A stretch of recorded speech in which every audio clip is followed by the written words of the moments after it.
Sir हम सब लोग डीमैट अकाउंट तो बना लेते हैं और चलो कुछ कहीं ना कहीं से सुन के शेयर्स भी खरीद लेते हैं, बट उन शेयर्स को बेचना कब होता है?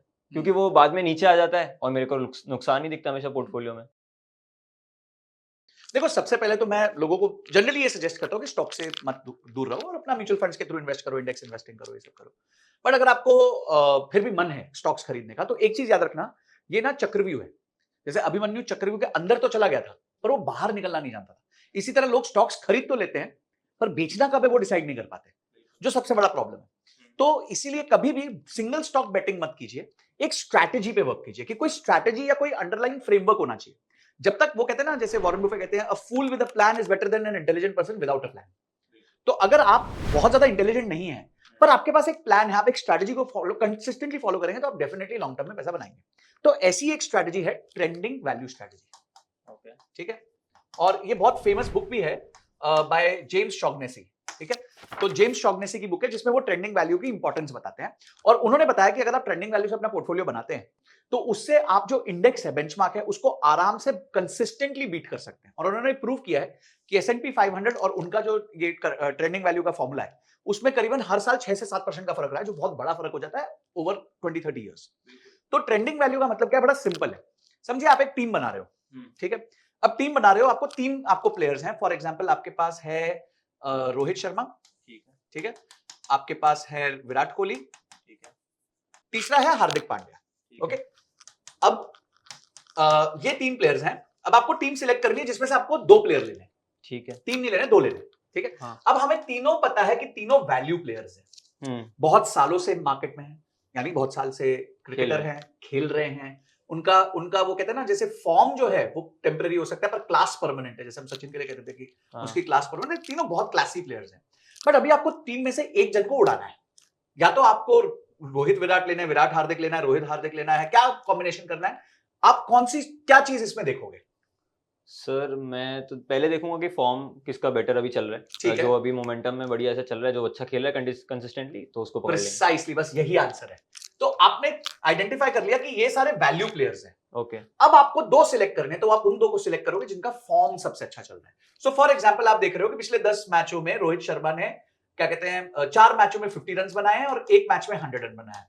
ठीक है, तो 4 और लेट्स से इसमें 1 मैच में 100 बनाया। पर यहीं विराट कोहली ने सिर्फ 2 मैच में 50 रन बनाया और एक भी 100 नहीं बनाया। ओके, यहीं हार्दिक पांड्या ने 3 मैच में 50 रन बनाया है और एक मैच में 100 रन बनाया। तो ऑब्वियसली हो सकता है आप इस बार विराट कोहली को स्किप कर दोगे, यस, बिकॉज फॉर्म में रोहित शर्मा और हार्दिक पांड्या बेटर चल रहे हैं, कंसिस्टेंट चल रहे हैं।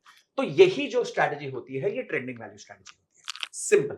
तो अब आपको अपना पोर्टफोलियो जो कंपोज करना है, वो करना है ट्रेंडिंग वैल्यू स्ट्रैटेजी के ऊपर। अब ट्रेंडिंग वैल्यू स्ट्रैटेजी में आगे क्या करना पड़ता है वो मैं थोड़ा सा समझा देता हूं। ठीक है, ट्रेंडिंग वैल्यू, तो वैल्यू कैसे आइडेंटिफाई करते हैं? वैल्यू वो कंपनीज होती हैं जो आज बहुत क्या कहते हैं, राइट प्राइस पे मिल रही है। वैल्यू मतलब मुझे सही प्राइस पे मिल रही है। अब प्राइस आइडेंटिफाई करने के बहुत सारे तरीके होते हैं, जैसे प्राइस टू अर्निंग्स एक रेशियो होता है, ठीक है, प्राइस टू सेल्स एक रेशियो होता है, ईवी टू एबिटा एक रेशियो होता है, ठीक है, ठीक है, और प्राइस टू कैश फ्लो एक रेशियो होता है, डिविडेंड यील्ड एक रेशियो होता है। ऐसे करके 6 रेशियो होते हैं और एक प्राइस टू बुक होता है।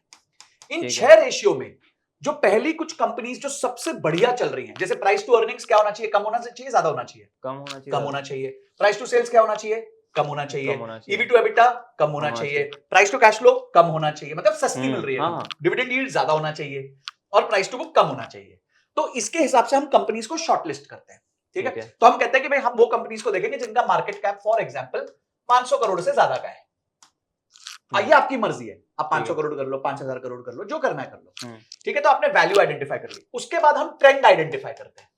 ट्रेंड हम कैसे आइडेंटिफाई करते हैं कि लास्ट 6 मंथ्स में किसने सबसे ज्यादा रिटर्न्स दिए।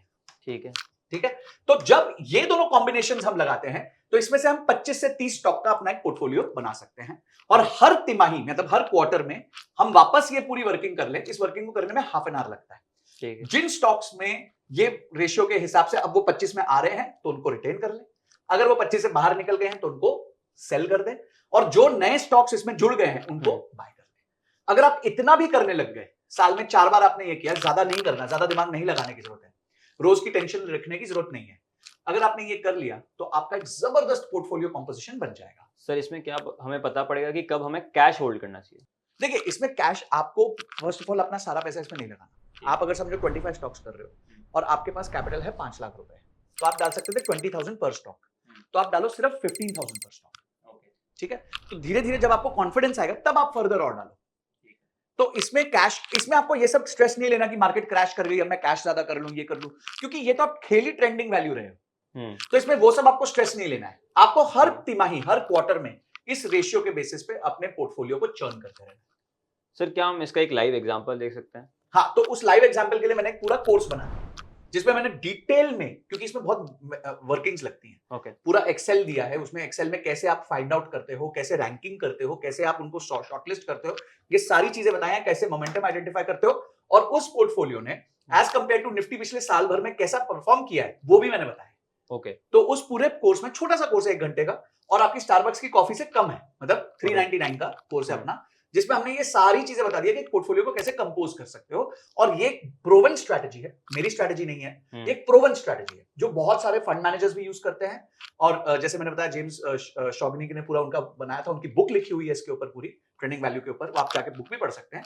और उसी के बेस को उसको इजी करने के लिए कि कैसे फिल्टर्स यूज करने हैं, कैसे आपको स्क्रीनर यूज करना है, वो सब हमने इसमें सिखाया हुआ है कोर्स। बट सर अभी जैसा हम देख रहे हैं कि मार्केट्स अभी थोड़ा फटाफट क्रैश हो रहे हैं, बहुत तेजी से गिरते जा रहे हैं, मतलब निफ्टी, मिड कैप और स्मॉल कैप सब गिर रहा है, तो ऐसे टाइम पे कैसे पैनिक ना हो, कैसे क्या करें इसमें पूरा? देखिए, पैनिक कब होता है पता है? जब आपको पता नहीं होता आपने कुछ क्यों खरीदा था और कैसे खरीदा था और किस लिए खरीदा था। यहाँ पे आपको लॉजिक पता है कि भाई मैंने वो प्लेयर्स को आइडेंटिफाई किया है जो अच्छे भी हैं, वैल्यू भी है जिनमें, और जो मोमेंटम में भी है। So for example, Indian team Australia जाती है, ऑस्ट्रेलिया की पिच बहुत डिफिकल्ट है, पर जो मोमेंटम के प्लेयर्स हैं वो ज्यादा अच्छा करेंगे as compare to non momentum players. इसी तरीके से निफ्टी गिर रहा है, तो जो प्लेयर्स ऑलरेडी हमने आइडेंटिफाई किए हैं वो स्ट्रॉन्ग प्लेयर्स हैं, वो वैल्यू भी हैं और वो ट्रेंड में भी हैं, तो वो जितना गिरना चाहिए उससे काफी कम गिरेंगे। देखिए, दुनिया में कोई ऐसा पोर्टफोलियो नहीं है जो गिरती मार्केट में नहीं गिरेगा। It is not possible. ठीक है, तो अगर मार्केट गिर रही है तो ये पोर्टफोलियो भी गिरेगा, as compare to a normal portfolio ये कम गिरेगा। क्यों? क्योंकि आपको पता है आपने कोई पर्टिकुलर स्टॉक क्यों खरीदा है, क्या रीजन था उसको खरीदने का, क्योंकि उसमें वैल्यू भी थी और उसमें मोमेंटम भी था। तो सर क्या ऐसे टाइम पे हम हमारा इनफ्लो और बढ़ा दें, उन स्टॉक्स में थोड़ा थोड़ा और इन्वेस्ट करें? बिल्कुल, अगर आप चाहो तो इसी टाइम पे अपना एलोकेशन और बढ़ा सकते हो, थोड़ा थोड़ा और अपना इन्वेस्टमेंट इसमें कर सकते हो, या इसमें भी आप एसआईपी कर सकते हो। इसका स्मॉल केस बना सकते हो, हमने इसका स्मॉल केस बनाना भी सिखाया है। तो इसका एक स्मॉल केस बना लो, क्योंकि अपना खुद का स्मॉल केस तो आप बना ही सकते हो। तो अपना स्मॉल केस बना दो और हर महीने की इसमें एसआईपी कर दो, 20,000, 25,000, 30,000, जो आपको मन करता है। जो भी मिनिमम अमाउंट आ जाता है उसमें वर्किंग में, उतना आप एसआईपी कर दो। आप महीने महीने नहीं कर सकते, हर क्वार्टर में कर दो। तो क्या हुआ, आपने हर बार स्मॉल केस बनाया और आपने जो स्टॉक्स को डिलीट करना है हर क्वार्टर में वो डिलीट कर दिया, जिनको डालना है वो डाल दिया, और हर क्वार्टर में नया कैपिटल भी डाल दिया। तो आपने समझो 1 लाख से स्टार्ट किया, अपने अगले क्वार्टर में 25,000 रुपए और डाल दिए, और आपने रीबैलेंस कर दिया पोर्टफोलियो।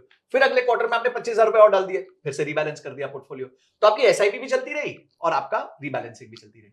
ओके सर, तो बिल्कुल मैं ये ट्राई करूंगा। एंड अगर आप लोग को भी इस वीडियो से कुछ समझ में आया है, कुछ इंसाइट मिला है, और अगर आप भी कंफ्यूज्ड हैं कि अपना पोर्टफोलियो बिल्ड कैसे करें, तो ज़रूर इस कोर्स को चेकआउट कीजिएगा, ताकि आपको एक थोड़ी बेटर अंडरस्टैंडिंग आएगी, क्लियर अंडरस्टैंडिंग आएगी। सर ने इस कोर्स में एक एक्सेल शीट दी है, एक स्क्रीनर भी दिया है, जिससे एक प्रॉपर्ली आइडेंटिफाई कर सकते हैं सर सारे स्टॉक्स। बिल्कुल बिल्कुल। तो आई होप आपको इस वीडियो से कुछ सीखने को मिला होगा। एंड अगर आपको ऐसे और इंटरेस्टिंग वीडियोस चाहिए तो इस चैनल को फटाफट सब्सक्राइब कर दो और इस वीडियो को लाइक कर दो। तो मिलते हैं अगले वीडियो में।